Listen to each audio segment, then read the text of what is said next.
When I was 23, my answer was just to brute force everything. Like, oh, well, I'm 23. I have no other responsibilities. I will just stay up all night writing code. I will just stay up all night answering support tickets. I will just do more, do faster, do better. And now, like, that is not an option for me. That's totally incompatible with having kids. And so you can be equally intense and equally committed without having to be in a physical office from 9 to 9, 6 days a week. Welcome to Startup Dad, a podcast where we dive deep into the lives of dads who are also leaders in the world of startups and business. I'm your host, Adam Fishman. One might think that in the midst of a successful, high-paying, and stable career at a company like Google, with a 6-month-old and 2 more planned for the future, you might want to stay put. Not today's guest. Jacob Bank left his cushy job at Google to found Relay.app when his daughter was 6 months old. He and his wife, a pediatrician, proceeded to have 2 more kids and now have a family of 3, a startup, and a high-stakes pediatrics career. Today, I talked to Jacob about what the decision was like to leave Google and start a company, his framework and recommendations for entrepreneurs considering the same, why startups and small teams are actually the best for parents, his double-dipping principle, and his framework for getting kids to behave. Imagine if I did that, what would happen? This episode is for every dad and mom who are considering taking the leap from comfortable role to high-stakes startup. If you like what you hear, please subscribe to Startup Dad on YouTube or Spotify so you never miss an episode. You'll find it everywhere you get your podcasts. Jacob Bank, welcome to Startup Dad. It is a pleasure having you here with me today. Adam, I'm excited to chat. And I wanted to give a quick shout out to Ben Erez for introducing the two of us. I was recently on Ben's show, the Super Insider podcast. He's an awesome guy. And so I'm glad that he could connect the two of us. Yeah, that was great. It came up in the context of, I actually was also a guest on his show. And I was showing how I use all these AI agents to get work done for me. And he's like, wow, that's so cool. I'm a dad. I could really use that. I'm like, yes, exactly. That's why I did it all. Yes. Oh, maybe we should get into that a little bit later too. So that we'll talk about that in a sec. But let's start with the hardest of hard questions, which is your wife, Sonia. Is that how you pronounce her name? That's right. Yep. Sonia is a pediatrician. And I want to know, is that a blessing or a curse with the 3 young kids that you two have together? 90% blessing, 10% curse. The 90% blessing is what you'd expect. Like, she knows what dose of children's Tylenol to give and how many hours after you can give Motrin and on what temperature you do what intervention and whether that rash is a bad rash or a normal rash. So that's all amazing because, especially when you're a first-time parent, you have no idea about any of this stuff. That's amazing. The 10% downside is because she works at UCSF, which is a major research hospital that draws sort of the most complex patients in all of Northern California. She's exposed to these like 1 in a million, extremely rare and scary situations that I'd rather not know about. Like, she's like, well, there's a 99% chance this is going to be fine, but there's like a 1% chance it's this, or a tiny chance that there's like 1 in 10 million eye cancer that would be terrible. And I'm like, okay, I just would rather not have known that was a possibility. But, it's great most of the time. Yeah. I thought you were going to say that you're worried that she would be like patient 1 from the next like outbreak or something like that, like getting some sort of... Certainly during COVID, like, and also you're right, during respiratory season, like right now when she's in clinic, like every kid is coming in with some flu-like thing. But that actually hasn't been the problem. Like we all get sick all the time, obviously, but she is not the vector of disease. It's the other 3 kids. It's the 3 kids. That's right. It very rarely goes from parent to child. It's almost exclusively. Yeah, it's like one kid brings it home, and then we can literally do the countdown of like, this is when you're going to get sick, and this is when Layla's going to get sick, and this is when I'm going to get sick. And then, we'll be through it in 8 days. That's awesome. It feels like maybe the riskier thing is like children's daycare and not necessarily UCSF. Okay, so you've got a pediatrician wife, you've got 3 kids now, but you obviously didn't always have 3 kids. So you were at Google for a long time. You started a company before that, was acquired by Google. You were at Google for a long time. You left Google when your oldest daughter was about 6 months old, as far as the math that I could tell, and you proceeded to start Relay, which is growing like bananas. You've raised a boatload of money, and then you had 2 more kids. And so most people would tend to stick at the stable, high-paying job, good benefits, at Google when they're trying to grow a family. But you did not. Why is that? There are 3 dimensions that I considered, and then I think a lot of people that I talk to in this situation consider. And this is how they broke down for me. Number 1 was the first question I think you have to ask yourself is, what stable income is required to maintain your family's standard of living? Like, that's, of course, your first priority. And I know a lot of people, especially in high cost of living areas like the Bay Area, there's a relatively high fixed floor of like family income that you need to have. And so I'm definitely not suggesting anyone should do something cavalier and like dip below the minimum family line that you need to maintain your livelihood. Obviously, that's the first priority of a job. Like, the job has to pay the bills. The second and third considerations were, number 2, what is going to give me the most learning and growth that will catapult me forward in the future of my career? And then the third dimension was, what day-to-day work will I enjoy most and best fit into my family responsibilities? So for me, for number 1, like, I had worked at Google for 6 years. We had built up a nest egg with this sort of goal. I had been a startup founder before. I knew I wanted to be a startup founder again. We built up a nest egg while I was earning a high salary at Google, very deliberately, such that I could afford to take some significant period of time, even a couple of years, with a much lower income and still be able to meet our family obligations. It helps that my wife also works and has an income. So we were able to reason that's like, yes, we're going to be fine. Will we have to reduce our like income and expenditure for some period of time? Yeah, of course. But that, for us, the way we did the calculation is like, we have a baseline of things that are important to our quality of life. We've already, socked away some money for college and for retirement and stuff. And so as long as we hit that basic threshold, like, we're not going to worry about maximizing some number in some Vanguard account that's not going to impact our day-to-day living anyway. I think a lot of people in tech who are earning high salaries get trapped into this like number maximization in some Vanguard account, which is super tempting. So we ruled out number 1. It's like, yep, we can do it.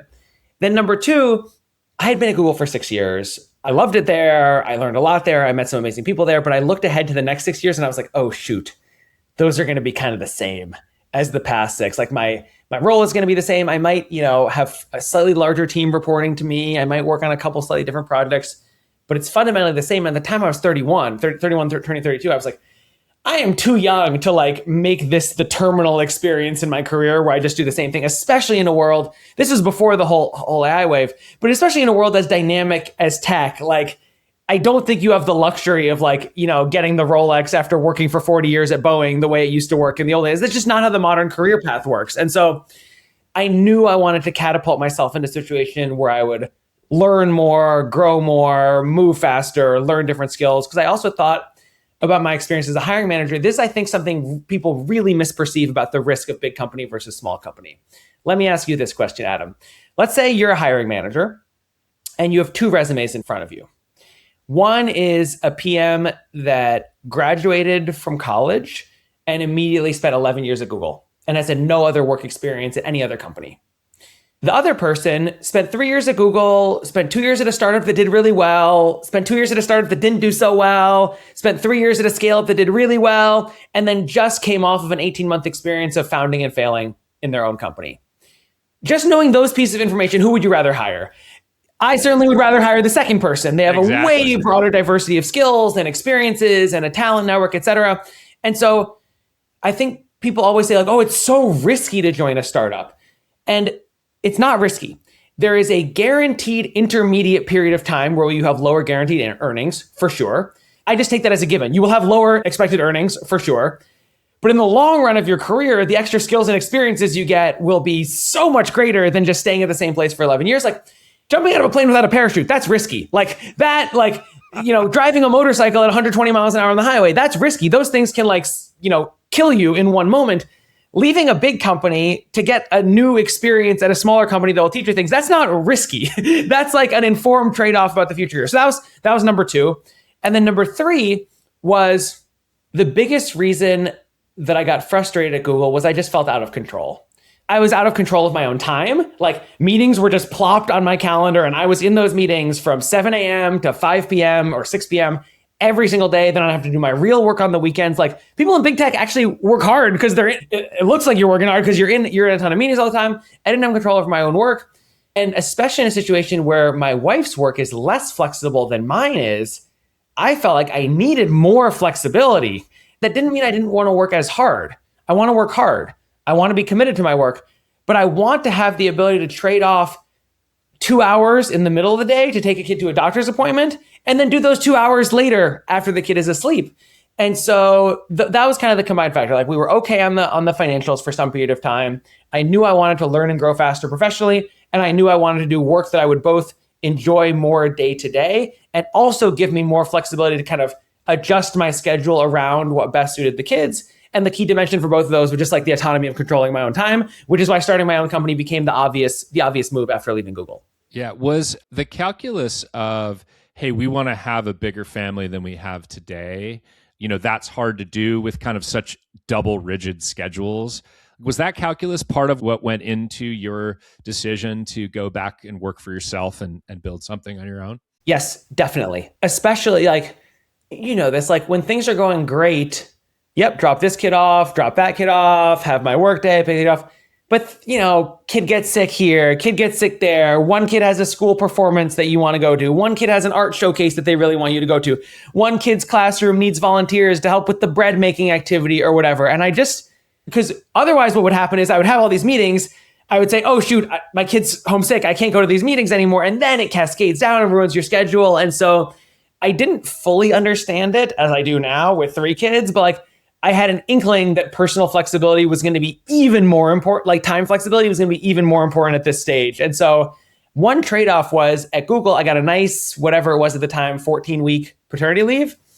As a founder CEO of startup, there's no fully off. There's just gradations. And so that was a trade-off where it's like, if you're in a family situation where, again, you need that 12 weeks fully off, that's pretty hard to do as a startup founder practically. But again, so much of this is not like the black and white. Are you fully off? Are you fully on? But it's like, how much can you flex your time to meet your family responsibilities while also meeting your work obligations? Yeah. And how did you go about setting up your equivalent of founder parental leave during the kind of next 2 kids? Was that something that you agreed on with your co-founders? You had to talk to the board about how does that's a very different negotiation than when you're just, W-2 employee at big company and you just plug into the system, right? Yeah, I mean, it's even simpler in my situation. I'm a solo founder. I am the board. It's only me deciding what's good for the company. And the fact that I've convinced these 9 other people to work on this thing with me and I want to do right by them.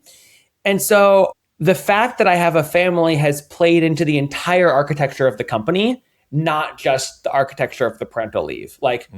Everyone on the team is very senior and everyone on the team is someone I've worked with for at least 5 years before doing the start. One person was not, but he came in highly recommended by the one other people who was. So it's people I know that are super senior. It's people I know who are extremely strong in their areas. And so I know that, for example, even though my historical background function is in product, I could take 3 months entirely off of doing product work and everything would be totally fine. Even our company philosophy, we have one team meeting 4 days a week for 30 to 60 minutes. If you looked at our Slack, if you looked at our calendars, you'd be like, no one works at this company. But if you look at our GitHub and our Figma, you're like, oh my God, this company has 1,000 people working at it. And so pretty much everyone else on the team also has young kids. So we're all in the same mindset of how we're approaching our careers. That's not to say we're less ambitious or less committed. It's just we can execute on that ambition and that level of commitment in a way that adapts around our family needs. And so a fully asynchronous culture was the way to go. And so if we're doing a fully asynchronous culture, and I totally trust the team to do product development, I totally trust the team to cover for me on support, what am I really required to do? I was able to pare that down to a pretty small set of emails that only I could answer. And so the way I did my paternity leave, I did it in phases where I said, like, for the first 2 weeks, I'm only going to be available for this like extremely urgent set of reactive things. Then for weeks 2 to 5, I'm going to be kind of like fully on async, but doing nothing sync. So like, don't expect an immediate chat from me in Slack, and don't expect me to be in any, I might show up to a meeting, like I will if I can, but just don't expect me to be in any meeting. And then at week 6 and beyond, it was sort of back to the new normal.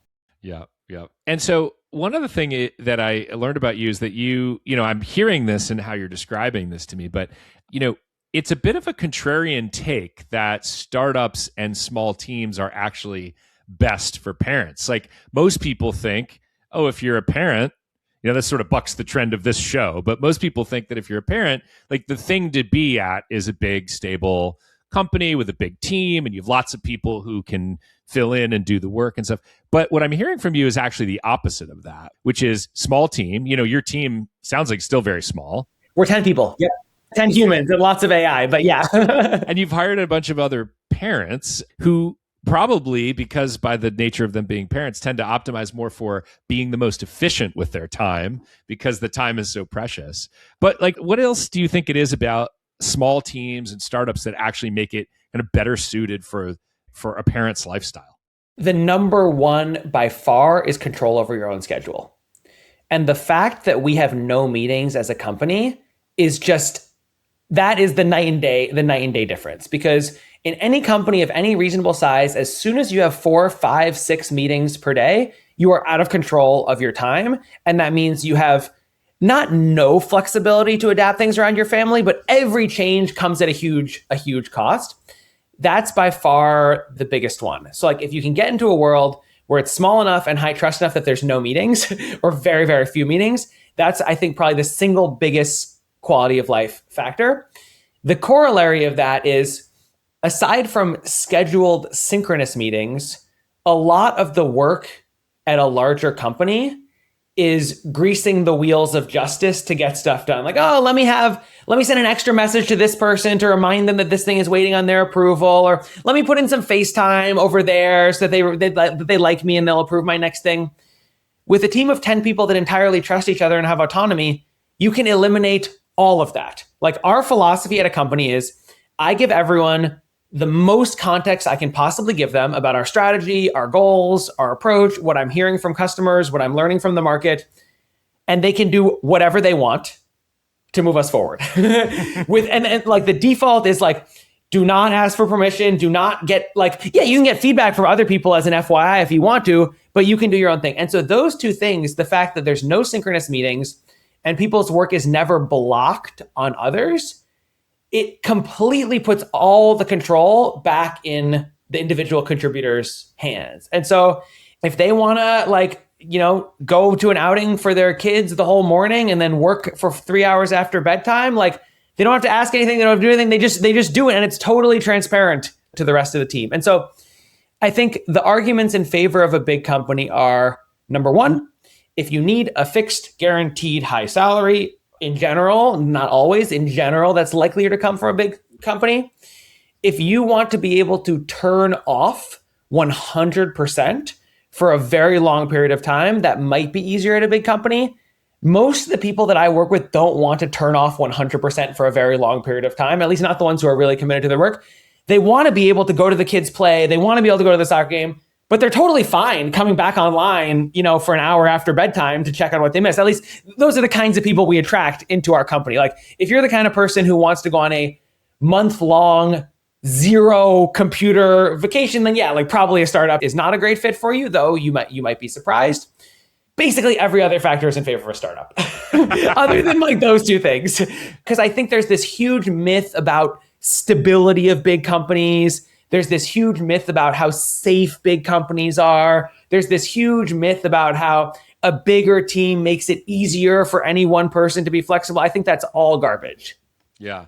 Well, and lately it seems like the biggest amount of layoffs have been coming from the big companies anyways. So totally. Like, what is a safer company? a 10-person fast-growing profitable startup with a super committed founder, or a 200,000 person company that has said they are at max employment. Microsoft and Google have said they're at max employment ever.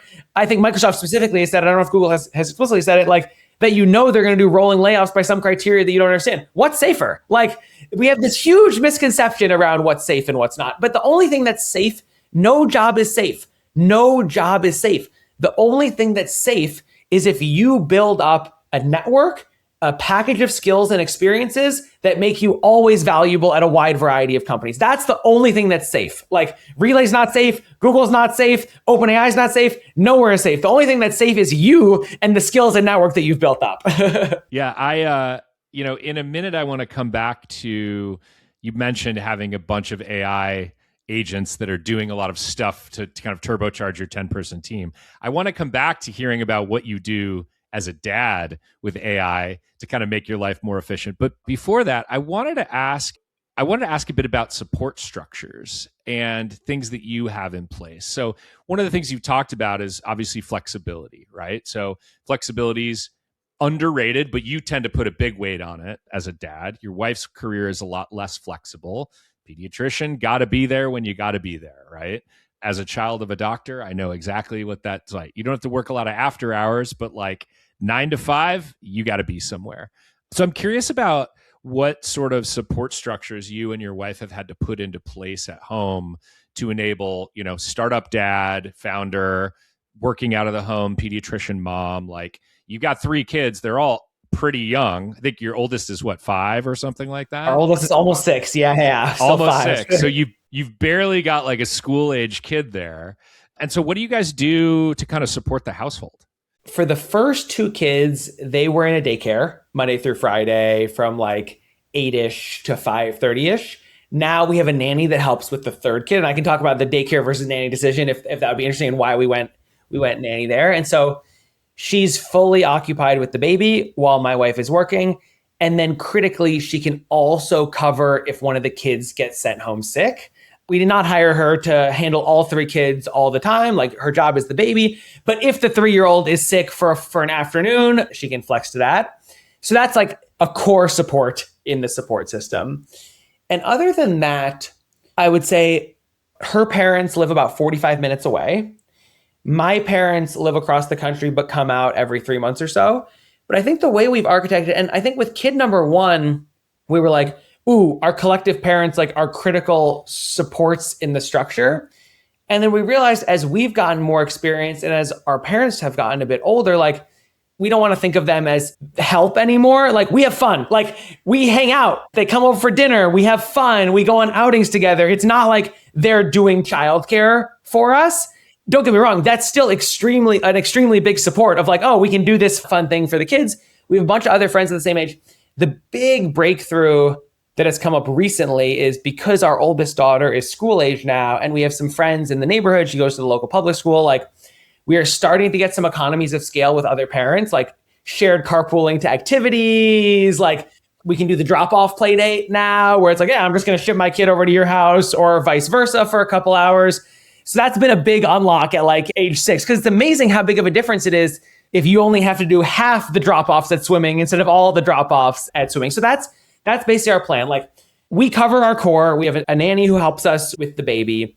Then we have lots of family and friends that are nearby that we hang out with. And then a few close kind of like friends of kids that we can lean on for these extra either logistical moments or like an afternoon here or there. Yeah. And the logistics get a lot easier when you don't have to like strap a kid into one of those fully immobilized car seats. You could use the booster or something instead. Carpooling. Well, the other big gadget that we discovered recently that you may know about was the Rider Safe Vest. Have you heard of these? I have heard of this. Yeah. But for the people who haven't, tell us about it. Yeah. Yeah. So they look just like a life jacket, like a life vest, basically. And they have a couple clips on them. They look like a life vest. And the way they're designed is that they play the same role as a booster seat in preventing the seatbelt from going around the neck, which is the big reason that you're not supposed to put a kid in the back seat with a seatbelt, because basically through the life vest, they have a set of metal clips that ensures that a normal seatbelt is positioned appropriately on a small child. What this means is that you don't need a car seat or a booster seat at all. You just need this like portable life vest that's the same size as like a jacket you throw into a backpack or something, and they can now ride in any car. We do still have the car seats available because they're a little more convenient, like if we're just getting into our own car. But we always have 2 of these vests available so that if we need to throw another kid in the car or we are traveling or something, like it's been huge. For example, like if my wife is taking one kid to a birthday party across town and wants to get in a Waymo, it's like, you're not going to bring the giant car seat in the Waymo. You're not even really able to bring the inflatable booster seat in the Waymo. But this little vest thing that you can then just put into a bag afterwards has been amazing. Like that's a gadget I would highly recommend investing in. Okay, cool. Not endorsed. I'm not endorsed. No affiliate link here. Yeah, maybe we'll get them as a sponsorship on this episode. But we had another version of that was more for traveling, but it was basically a device that like moved the seatbelt into the proper position without having to have a booster that you sat on. So yeah, just anything that can reduce the amount of stuff that you have to carry is huge. Yes.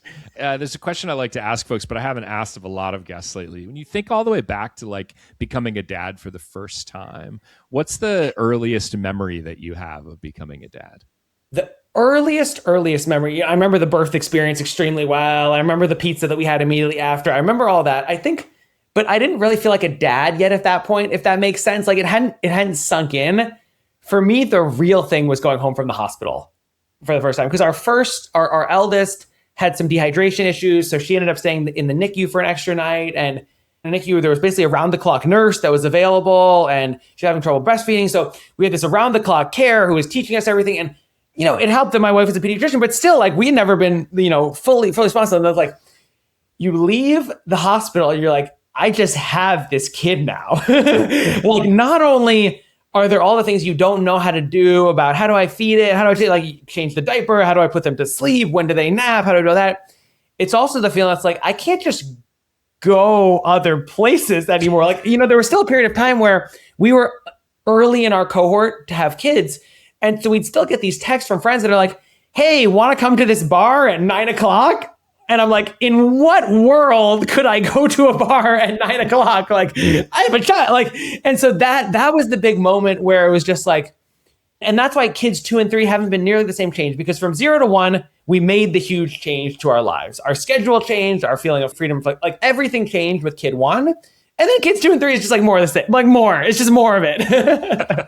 Yeah. But that was the big one. Like going home from the hospital thinking like, wow, I no longer have any control over what I do in my life. Everything is governed by like this little being. Yeah. Oh, man. And so I want to come back to the thing that you mentioned earlier about like your first 2 kids went to daycare. Now you have a nanny for the third one. And you mentioned like there was some calculus there and some decision making. So I think this is probably a topic that a lot of people wrestle with, probably a lot of people who are listening to this show. So how did you and your wife think about like, you've had sort of both, like what was the reasoning behind doing both of these things or doing something different this time around? Our families had strong opinions. We read the Emily Oster books, like Crib Sheet and stuff, which I'm sure folks have read. And all the conclusion is basically like, it doesn't matter. Like there's no like massively statistically significant argument in favor of either. I was pretty strongly on team daycare at the beginning for a couple reasons. And I think we both were actually. One was I just like the comfort of an institution. Like I drop the kid off there. There's going to be someone there every day. They're going to send an invoice that I pay with my bank account. They have hours that they're open. It's just like, it's an institution that you plug into. That for me was a huge, huge benefit, because with a nanny, it's a whole other world to figure out what are the hours? How are you going to pay? How are you going to do vacation? What are the responsibilities? What are you going to put in the contract? I was just like, just sign me up for the institution. And then second, this was also during COVID. And my wife was seeing a lot of patients, and it was worse during COVID, who had just never interacted with other kids, like 2-year-olds who had never had any interaction. And she could immediately tell at the beginning of an appointment, like, whoa, this kid has just been home with a nanny the whole time and never had like interaction with other kids. And I was like, even though they're not really playing with each other at 6 months old, like I like the idea of having social interaction with other kids. So those are the 2 main factors that pushed us into daycare, like from the beginning with the first 2. With the third, here's why it flipped.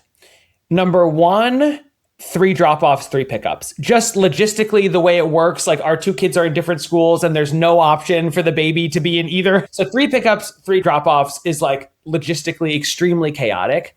Second, if any one of the 3 kids is sick, there's no give in the system. And in a typical respiratory season, right, one of the 3 kids is going to be sick a lot. And that would have all really fallen on me to adapt around my work schedule. Maybe I could ask my mother-in-law to come up sometimes, but again, I don't want to overburn her. She also has another grandkid, like whatever. And so those were the 2 things that tipped me, like 3 pickups, 3 drops, and most important, flexibility if there is an illness. And then we had to figure out all the logistics of like, how do you write the contract? What's a fair amount to pay? For me, it was really important that we pay over the table with like taxes and benefits and all that stuff, which is not the norm in most places that I'm aware of. And then how do we find the right person and all that? And like, luckily we fell into the right person. And this is how it always happens for people. It's like another family in our neighborhood's kids was aging out of the nanny and going to preschool, and they live 1 block away. And so we found a great person in that way. So I would still, basically I wouldn't do anything differently. First one, I would still definitely do daycare. Second one, I would still definitely do daycare. Third, I'm really happy that we have a nanny. Yeah, I didn't, the logistical aspect of it and the flexibility, again, kind of coming back to something that's important for you. Like that makes a ton of sense, because when there's 2 parents, even if the 2 of you had to drive in opposite directions, there's still that 3rd kid that's like, where does this 3rd kid go? Exactly. And just the way the schedules work out is like, I do pick up and drop off for both kids every day. And so to add a 3rd to that already, it's like super tight to get home for my 8:15 meeting.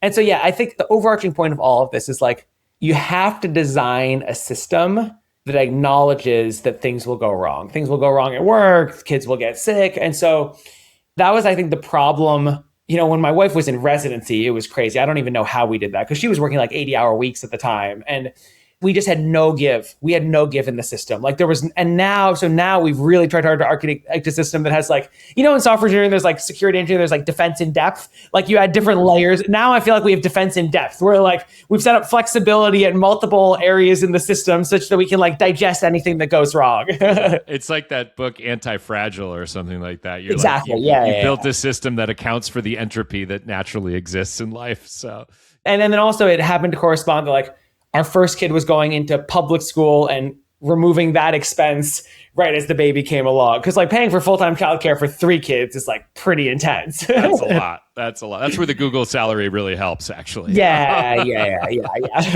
So one of the things you also mentioned in our prep for the show is you told me double dipping is an amazing tool. And I thought about that and I'm like, I don't know what that means. So what do you, I mean, I know what double dipping means in the classical sense, but what does it mean for you? I don't know that it's a known term. It's multitasking, but multitasking has a negative connotation where like multitasking to me implies that you're doing everything poorly. Like you're trying to feed a baby and also taking a meeting and you're doing a bad job at both things. For me, double dipping is achieving 2 goals in a way that's like mutually beneficial to each of those goals. So for example, like I do a lot of home chores, whether it's laundry or cooking or mowing the lawn. I never do any of those things without a kid helping me.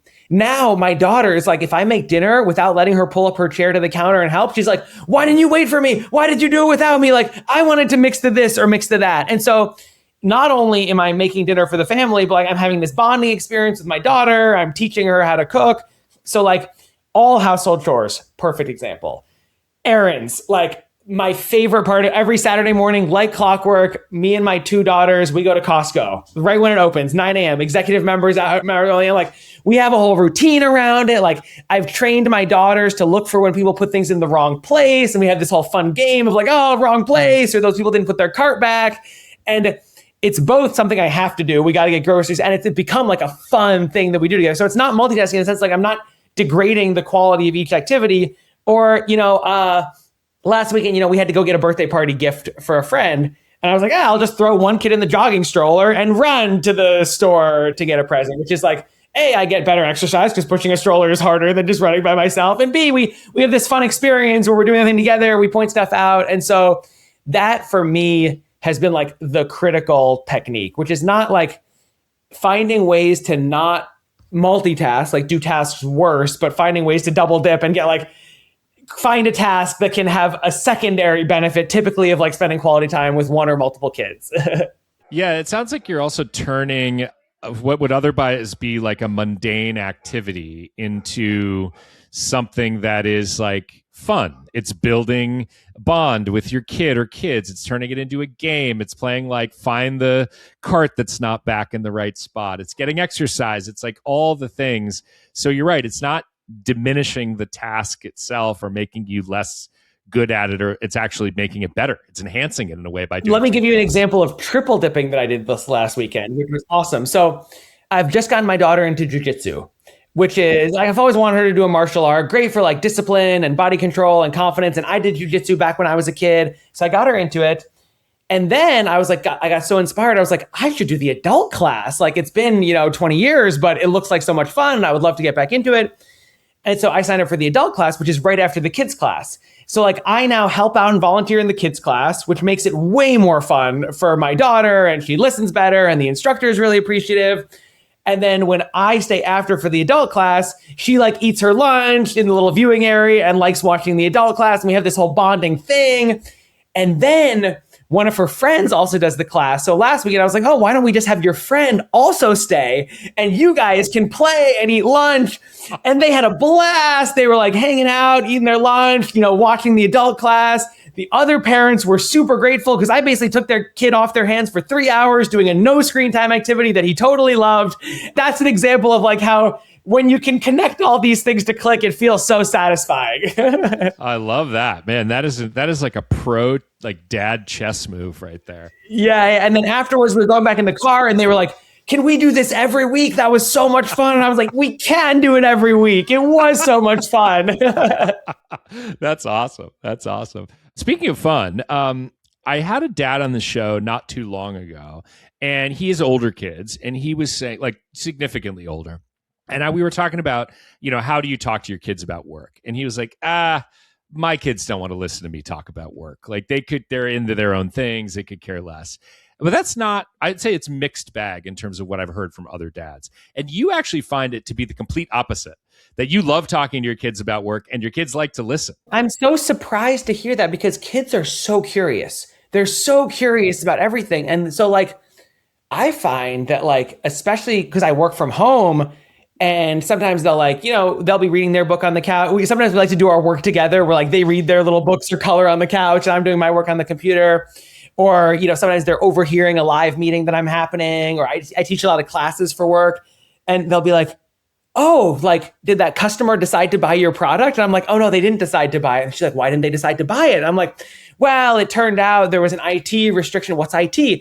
Well, it turns out there are these people at a company that make sure nothing dangerous happens. Well, what dangerous could happen? Well, some people are worried about emails getting sent to the wrong person. I'm like, what kind of wrong person? And it's just like it's fun because it's like a fun little outlet because I can do this little stress relief where, one of the things I find, this was always one of my management techniques pre-kids, is like a lot of managers feel the need to like insulate their teams from all problems. And the best managers bring their teams into the problem. We're just like, yeah, I had this really frustrating meeting with a customer where I was unable to communicate this specific point to them. Often when you bring your team into it, A, it's cathartic because you get it out. B, you get some rubber ducky effect, and C, they might help you solve it. And it's the same with kids where the kid is just like, oh man, you seem really frustrated about that call. Like what happened? Because you always tell me, like, they turn it back on you. Like you always tell me to like not get frustrated about stuff like that. And so I've just been shocked, even with a 3-year-old, like how mature their thoughts can be when you do bring them into things.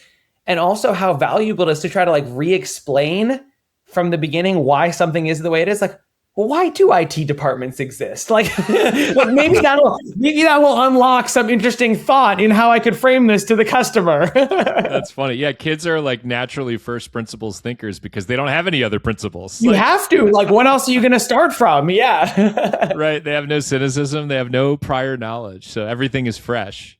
That's been one of the best. For example, like when our kids go to the store and they ask for something like, and my parents are always just like, no. And I'm a bit of that too. Like, no, let me show you the price of that. Like, that's actually really expensive. Like, let me show you the price of that relative to the price of this. Like, do you think that makes sense that we would pay that for this thing rather than this for this thing? And then you see them start to apply it. They're like, oh yeah, that would have to be something we could only get like, for a birthday or something. I'm like, exactly, for a birthday. Yeah. Or, space in our house, they'll see the giant teddy bear from Costco that's, like 200, like 100 pounds. And I'm like, where would we put that? Help me solve this problem. Where would we put that in our house? She's like, well, we could put it in your bed. Like, well, then where would I sleep? Like, it's like often like another big thing is with sweets and candies and stuff, because I'm worried about their teeth. She's already had a cavity in one of her teeth. And I'm just like, you were at the dentist appointment too. You heard what the dentist said. Like, what do you think I should do in this situation? Like, I'm kind of responsible for making sure you have healthy teeth. Like, as an adult, like, do you want to be toothless? And then it's like, I don't know, just in general, I found that bringing kids into the problem, not in all situations, but in almost all situations, has been like very, very effective for me personally. Maybe it doesn't work for everyone. Oh, that's cool though. And it's very similar to your idea of like double dipping, where you're kind of bringing your kids along for the ride and whatever you're doing, whatever activity is happening, you know? Yeah. So. I just like, because I remember hearing that of like, with a baby, you should always be narrating everything you're doing just as a way of language development, but it works for older kids too, because it's totally different if they see you like distracted on your computer and not knowing what's going on, where you say like, oh, I'm sorry, I just need to take a moment away from reading this book because I'm dealing with this problem at work and it's actually really urgent. Here's why it's urgent. A refund request didn't go through properly. And so they really need to get their money and I need to help them get their money back. Let me do that for 5 seconds. Then I'll come back and read the book. And then by the way, when I come back, they're like, what's a refund? Like, and then we talk about that for half an hour. That's awesome. That's awesome. Do your kids ever end up like on the camera or in one of the classes that you're teaching or something like that? Any fun cameos that they've had? Yeah. I try not to have that happen too often, but it does occasionally. Okay, awesome. Not like the famous, I mean, there's that classic COVID one where someone is giving like some very important speech and the kid comes through in the background. Yeah, the BBC dad. That was a whole meme forever. So one of the things that I don't get the chance to ask too many dads, because I don't talk to that many dads that have more than 1 or 2 kids, but a lot of dads don't talk about the kind of feelings that are associated with becoming a father for the first time or the second time or the third time. And so I'm curious, as you've gone through that progression and your kids are still pretty young and pretty close together, what is something that you've noticed about yourself through kind of each successive kid that's born? Probably the biggest thing I've found myself developing is I'm such a more patient, forgiving, less judgmental person with each kid that comes along. Cause like, you just have to learn how to process frustration.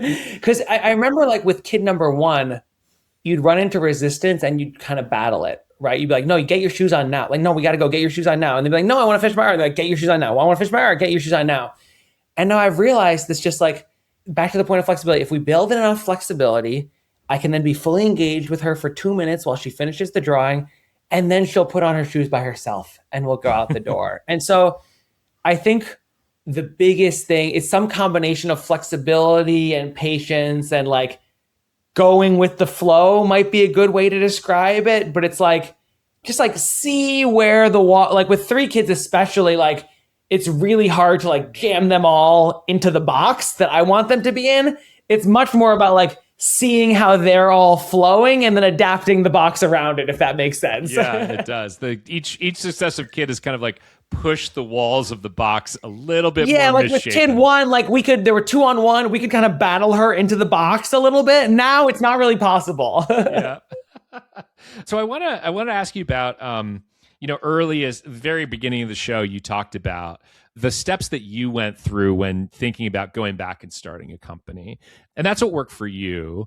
If you're talking to some other people who are listening to this show and they're at a stable, big company and they're making a lot of money. Yeah, stable, right? As we've just defined, and they're thinking like, oh, should I go start a thing? I'm passionate about this thing, but I also am a little nervous about what that's going to mean for starting a family. Like, what advice would you offer to other entrepreneurs who are maybe thinking about the same thing, but they're a few years behind you?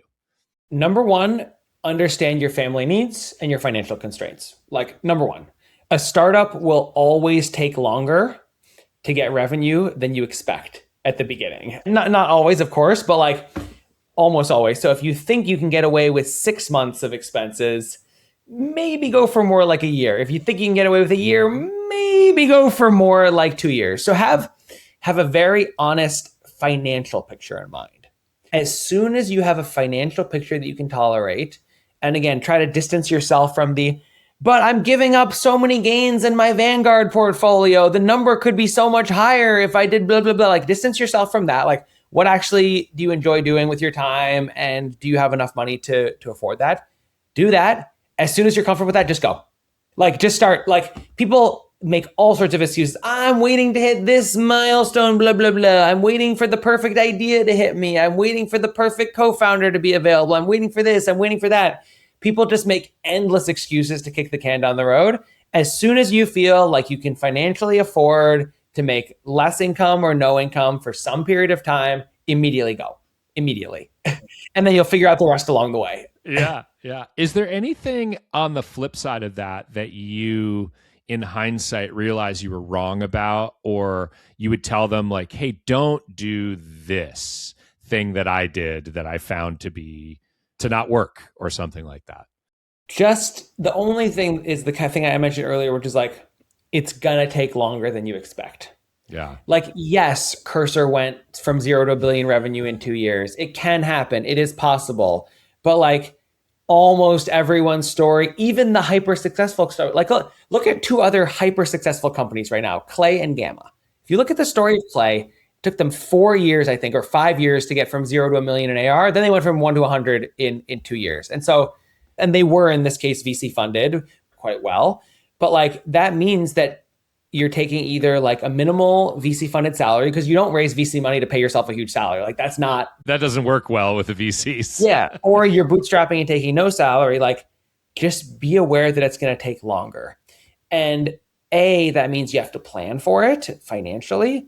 But B, it means you have to digest it psychologically, because it's tough when you see the headlines of like, this company raised this money and this company raised that money and this company hit that milestone. Like, it's really tough on your psyche, because in a corporate job, it's very easy to throw your dart and then paint a target around it and say, woohoo, we succeeded. Yay, we did the launch. Doesn't matter if no one's using it. We did the launch. Everyone high five. Like, in a corporate environment, there are all these fake celebrations of meaningless milestones. That doesn't exist in a startup. You only get to celebrate things that are real. And so it does require a certain amount of fortitude that I would not go into lightly. That's very helpful. Thank you. So you shared a framework with me, which is, imagine if I did that, what would happen? Tell me about that framework. Yeah, that's like my go-to parenting framework right now. We're like, if a kid, for example, is having a tantrum that they can't get, some dessert or some pizza, I'm just like, what would happen if I was at Trader Joe's and they were out of the cheese I liked, and I just fell down on the floor screaming and crying, just like really, what would happen? She's like, well, I've never seen any adult do that. I'm like, yeah, have you never seen any adult do that? But like, and I'm like, what would happen? She's like, what would happen? And I was like, they would probably kick me out of the store. Like, they might have to forcibly remove me. I might get arrested for like, disorderly conduct. I might be banned from the store in future. Like, I can't do that. As adults, we don't get to have that behavior. Like, there's real consequences to that behavior. Everything about my kind of parenting style is like, try to like bridge the gap between us. We're not living in 2 different worlds. Like, your school is not so different from my work. You wanting to get your dessert is not so different from me wanting the thing that I want at a restaurant. Like, our lives are not so different. And so for everything you're going through, there's some analogy that I experience in my life. What if I handled it that way? Like, what if one of my customers decided they didn't want to pay the price out? Could I hit them in the face? Like, what would happen? What would happen if I was in a sales call and the customer said something frustrating to me and I hit them in the face? Like, again, like, really play it out. Like, what would happen? Like, is that an acceptable, like, would that be an acceptable and worthy outcome for that? Like, no, of course not. And so that's the whole thing. And that, again, it's like, because like, it's so easy when someone's having a rolling on the floor tantrum to be like, oh man, it's a 2-year-old having a rolling on the floor tantrum. But like, I've always found, at least for me personally, it has worked better to like treat them like, the more they're acting like a baby, treat them more like an adult and just like bring them up to the level, and then make it relatable. Like, I experience things like this all the time too. Like, sometimes I'm late for things also. Sometimes the clothes I want to wear today are also dirty. Like, this stuff happens to me all the time. Do I have a screaming tantrum on the floor? No. It's funny because you're describing that as like treating them more adult-like. But what I hear in those examples is actually like, you're kind of hitting them with a dose of empathy, which is like, hey, yeah, I see that you're upset about your clothes are dirty or they're out of the thing. Like, that happens to me too. Like, I understand that feeling. And then you're kind of changing, another dad used the term. And then here's how an adult reacts to it. Yeah. Right, exactly. And so you're kind of like, imagine what would happen if I did that. And then it kind of actually stops your kids in their tracks because they're like, yeah, what would happen if dad? Because then they really have to think about it. They're like, what would happen? She's like, well, I could get your laundry out of the laundry room. I'd be like, that'd be super nice, but like, would you? Love that. Love that. You mentioned that through 3 kids, being a dad, like each one has sort of increased your patience and sort of your level of tolerance and just like ability to slow down and be more flexible.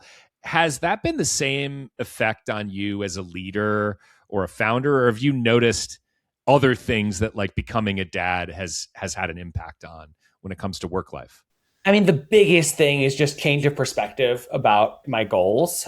Again, I'm still very ambitious and committed to the success of the company, but my version of success is different. So for example, my version of success is not having as many employees as possible. My version of success is having as few tight-knit, highly competent employees as possible, because that's going to enable me to maintain like the flexibility and high quality. Like, it's not raise the largest amounts of venture capital so that we can have the biggest boom or bust IPO. It's more like, well, we're profitable and growing really quickly. And so why would we need to raise additional venture capital? Like, do I really want to be Mark Zuckerberg or Jeff Bezos? No, of course not. Like, and so I think, for the biggest thing has changed for me is not so much how I operate in the role, but it's given me a lot more clarity around the kind of company I want to build and what success looks like. And so I'm sure there are other successful paths Relay could take. We could be a 50-person team rather than a 10-person team right now. We could have raised a bunch more venture capital. We could have done things differently.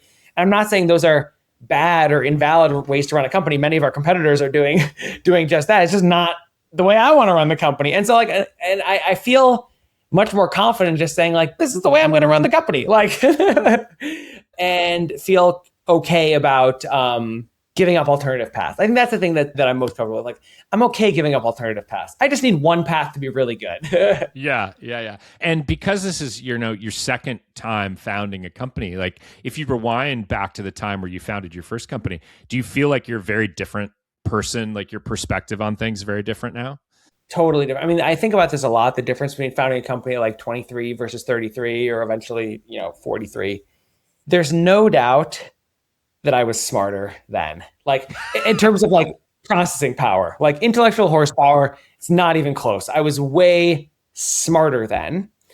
Now I have a way better network and I'm way more experienced. Personally, for me, I'm a way better founder this time than last time.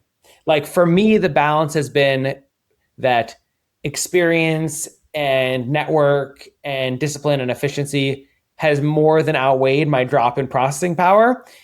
Maybe it depends on what kind of company you're building. Yeah, because when I was 23, my answer was just to brute force everything. Like, oh, well, I'm 23. I have no other responsibilities. I will just stay up all night writing code. I will just stay up all night answering support tickets. I will just do more, do faster, do better. And now, like, that is not an option for me. Like, one of the things that kind of, I don't want to say it bugs me because I get it, is like all these people posting on Twitter, like, you're not a serious founder if you're not grinding hard on weekends. And it's like, yeah, of course, if I was 23, I'd be grinding on weekends, which I was doing when I'm 23. But like, you want to hang out with my kid for 12 hours? Like, like that's just like any company who's like, oh, we're a 996 company in culture. It's just like, well, that's totally incompatible with having kids. And so that's not to say that's the wrong way to build a company. If you want to hire all 23 and 25-year-olds, like you can build great companies that way. But for me, I'm just building a different kind of company. And that the key thing I try to communicate to people is like, you can be equally intense and equally committed without having to be in a physical office from 9 to 9, 6 days a week. Yeah, that makes a lot of sense. Like for me, the intensity and the commitment is more important than the time spent, because I do believe there are 10x engineers and 100x engineers that can, do that much more with every unit of time. So I'd rather find those people. Yeah, and have fewer of them. Yeah, like you mentioned. Yeah. So I want to get to our AI questions, but before I do that, I want to ask you one more thing. And this is a little bit of a fun question. So it's not particularly fair because your wife is a pediatrician, but I am curious if there's still something that you and her don't agree on when it comes to parenting? We're pretty aligned. And when we're not, I usually defer to her. The one thing that we might not be 100% aligned on is like physical risk while playing on the playground. I'm just like a little bit more comfortable with physical risk. And again, because she has to treat all these kids with the this and the that and that, she's like, no, don't climb on that thing and do that. Or don't put that thing in your mouth. Where I'm just like, whatever. If they fall off the thing, they'll learn not to fall off the thing again. That's probably like the one difference where like I have a little more laissez-faire attitude about physical risk. But other than that, we're pretty aligned. She knows that the greatest breaker of arms in society is the monkey bars on the playground. So she knows. Yeah. And also, for example, like she sees really scary stuff, like a kid who fell out of a non-childproof window. And you can imagine what happened falling from a second story. And so like, again, she's right. In our area of misalignment, she's totally right. It's just like I don't have that same experience or instinct. Yeah. I love that. And I also love that you made sure to say that she was right there, which, she is, let's be honest. So let's talk about AI stuff. So first, tell me, because I didn't get a chance to listen to you talking about this with Ben, but tell me, what have you done with AI to make your parenting life easier? So this is kind of a funny thing where I use a ton of AI and technology at work, but very little in my personal life. The one example is, again, in the same spirit of sort of like letting kids follow threads. Like yesterday, we listened to the audiobook in the car of Little House on the Prairie, and she was super curious about like, well, how long would it have taken to go from here to there in a wagon? And why did they have to do it? Like, why did they have to build the house that way? And like, where's the real thing? And in the olden days, you have to like string together a bunch of Google searches, where now literally I go to ChatGPT and I'm just like, my 5-year-old daughter is really interested in like understanding the deeper backstory behind Little House on the Prairie. She's specifically interested in these things. Like, can you help us with that? Yeah. And then like, we'll just like follow the thread and use that as our interface for exploring a topic. That's the one. But honestly, other than that, I do not use AI very much in my personal life. Yeah, occasionally, for travel planning, I'll use ChatGPT instead of a traditional Google search, but I don't think I have anything particularly interesting to share. That's okay. And still, your use is somewhat similar to how I've started using it with my older kids, which is like, we'll put it on in the car on voice mode and like talk about a thing that we are curious about, like the history of something or whatever. And because it comes through my Bluetooth and my speakers now, my son thinks that we're actually like talking to a real person a lot of the time. He's like, was that somebody on the phone that you were talking to? I'm like, no, that's AI. That's on my phone. It's not somebody we're calling. And it's crazy how not just tech native, but AI native this generation is going to be. Like, they're living in a totally different world. Yeah, spoken commands are going to kind of be the default, I think, for kids. So that's actually a really good segue, because when you think about, obviously you built an entire career in technology. You use it a little bit at home, but a lot, professionally. What is the relationship that you want your kids to have with technology as they get older? Maybe I'll separate this into like childhood and then in their careers. And it's so hard to predict because like, what is AI going to look like? Like in general, in childhood, as much as possible, I want them to have real life experiences that are like not on screens, out in nature or whatever. I think that's pretty common these days. But on the other hand, like I want them to become fluent in all the tools that are available to them. And so I don't know that it's that different in principle from graphing calculators. Like when we were in high school, like I really respected the teachers who were like, I know you have a graphing calculator, can do this, but here's why I'm teaching you how to do it by hand. I'm teaching you to do it by hand so that you have intuition about how it works and why it works. And I'm not saying I'm going to have them like code a transformer from scratch, but I do think you can use the AI tool with an understanding of like, here's how a large language model takes in a prompt and produces a response. And here's how you think about what context it has. And here's how you can model this. And you should be able to still write a high quality essay long form. You should still be able to do these math problems by yourself, but you should also know how to do them with the tool. Like, I think it's just you got to be an expert in both. Like, you have to be an expert in doing without the tool when relevant to build intuition. Of course, there's a line. Like, most programmers don't know how to write, assembly anymore. So there's a line where at some point, like the higher level abstraction of the tool becomes enough that you don't need to learn the lower level version. But yeah, in general, I think the big thing is that I'm worried about is like, and I was always worried about this myself in school too, is like, there's so much pressure to get grades and get the right answer on the test that it's very easy to just like shortcut your way there. Like where it's like, oh, I'm just going to pattern match based on this exact problem in the book. And I know it looks like that. So I stick that number in here. And I would way rather my kids get a lower score on the test, but like have more deep intuition about how the thing works. And so that's like a general thing. I think that's going to be relevant in the age of AI. Again, my kids are too young for me to know exactly how to apply that yet. Yeah, no, that makes a lot of sense. Before we wrap up and get to lightning round, 2 final questions for you. One is, what is one thing that you're really looking forward to doing with your kids this year? I am most looking forward to spring break. We are going to San Diego and we're going to go to Legoland. And I was super into Lego as a kid. Like in those days, they didn't have the sets. It was just the blocks. And now my kids are super into it. And I've never been to Legoland myself. And so I've heard from everyone it's amazing. And so I'm very, very excited for that. As someone who has been to Legoland a couple of times with my kids, the first time being when they were about the same age as yours, it is very fun. You will love it. I'm excited for you. So yeah, I think I'll probably have more fun than the kids do, but we'll see. Okay, cool. And my last question is, how can people follow along or be helpful to you? So professionally, I work on Relay.app, which is a product that helps people build AI agents that help them get their work done. I post a ton on LinkedIn about specific AI agents that I'm using or building or working with customers on. That's probably the best way to follow along what I'm up to. And I also teach a bunch of live classes. I teach some free ones, I teach some paid ones, but like if you are wondering how to use AI productively in your work, I hope I can teach you something valuable. Cool. I might have to take one of those classes. I'm always People seem to like them, and I love teaching them. It's super fun because there's so much FUD, so much hype that like it's really satisfying to just show people like, no, this is an actual thing. I know it works. I know it works. So I use it myself. Here's exactly how to do it and why to do it. It's very satisfying. Awesome. All right. Well, we will send everybody to your LinkedIn and to Relay.app. So, okay, rapid fire lightning round time. Are you ready? I'm ready. Let's go. Okay. What is the most indispensable parenting product you've ever purchased? I think it's the Rider Safe Vest. The Rider Safe Vest. Yes. What is the most useless parenting product you ever purchased? The green light, red light wake up thing. You know that thing where like you're sleep training the toddler and you're like, oh, if it's red, stay asleep. And if it's green, you can wake up. That shit did not work for us at all. Like 0% success rate. That's awesome. Okay. What is the weirdest thing you've ever found in your kids' pockets or in the washing machine? Oh, it's got to be like necklaces made of various breakfast cereals, like in various states of disintegration. Mush, yeah. True or false? There's only one correct way to load the dishwasher.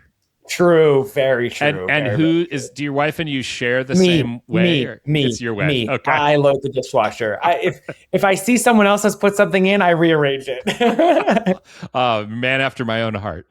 What is your signature dad's superpower? I think it's taking kids to grocery stores. Okay. That is a superpower.